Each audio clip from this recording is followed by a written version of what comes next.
ये बढ़ते हैं आरती जी की कहानी की ओर। एक ट्रेन अपने निर्धारित समय से काफी देरी से चल रही थी। कारण था सर्दियों के मौसम में धुंध का अधिक होना।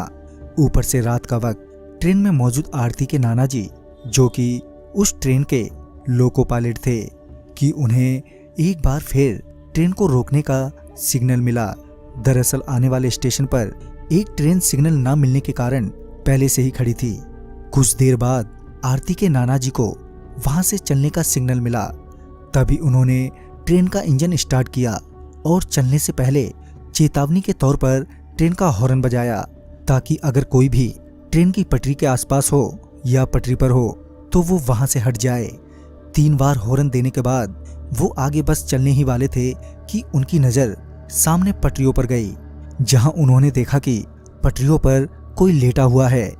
यूं तो धुंध की वजह से कुछ साफ साफ नहीं दिख रहा था, मगर ट्रेन की लाइट से पता चल रहा था कि कोई तो है जो सफेद कपड़े पहने पटरियों पर लेटा है।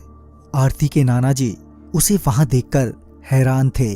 कायदे से तो उसे अब तक हॉर्न की आवाज सुनने के बाद पटरियों से हट जाना चाहिए था, मगर वो तो अपनी जगह से टस से मस ही नहीं हो रहा था।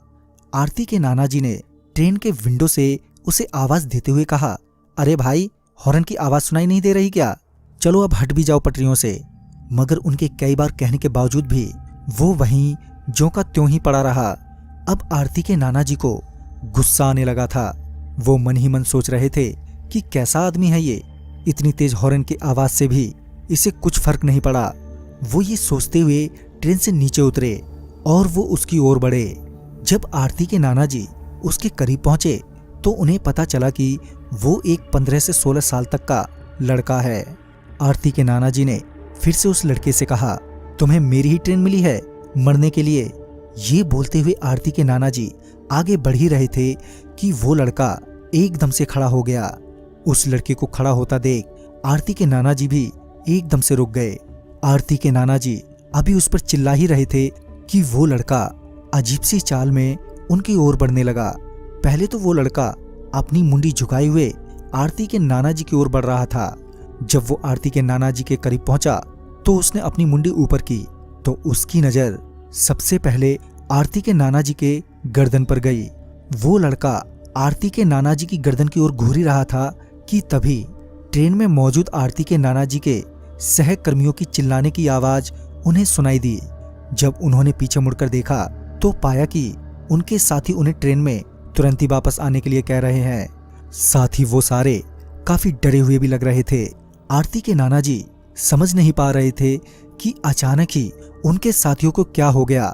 उन्होंने अपने साथियों को जवाब देते हुए कहा, हाँ हाँ आता हूं, पहले इस लड़के से तो निपट लूं। यह कहकर वो वापस सामने की ओर मुड़े तो वो लड़का उनसे काफी दूर खड़ा था और उन्हें घूर रहा था। आरती के नाना जी का गुस्सा अभी शांत नहीं हुआ था, मगर पहले ही उन्हें काफी देर हो चुकी थी और वो अब और देर नहीं कर सकते थे। लिहाजन वो वापस ट्रेन के इंजन में पहुंचे, जहां उनके साथियों ने उनसे कहा कि तुम अभी अभी मरने से बचे हो।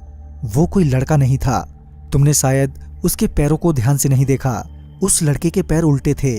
अपने साथियों की बात सुनने के बाद वो एकदम से सदमे में आ गए।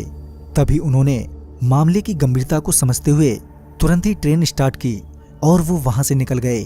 मगर रास्ते भर उनके मन में एक ही ख्याल आ रहा था कि वो तो मुझे कुछ भी कर सकता था। तभी उन्हें ध्यान आया कि वो लड़का उनकी गर्दन की तरफ देख रहा था। फिर जब उन्होंने अपनी गर्दन पर हाथ फेरा तो उन्होंने पाया कि उन्होंने अपने गले में बजरंगबली का एक लॉकेट पहना हुआ है। तभी उन्हें एहसास हुआ कि शायद उनकी जान बजरंगबली की वजह से बच गई। तो दोस्तों, इस कहानी में बस इतना ही। अगर आपके पास भी आरती जी की तरह ऐसी कहानियां हैं तो हमारे साथ शेयर करना ना भूलें। तो मैं आप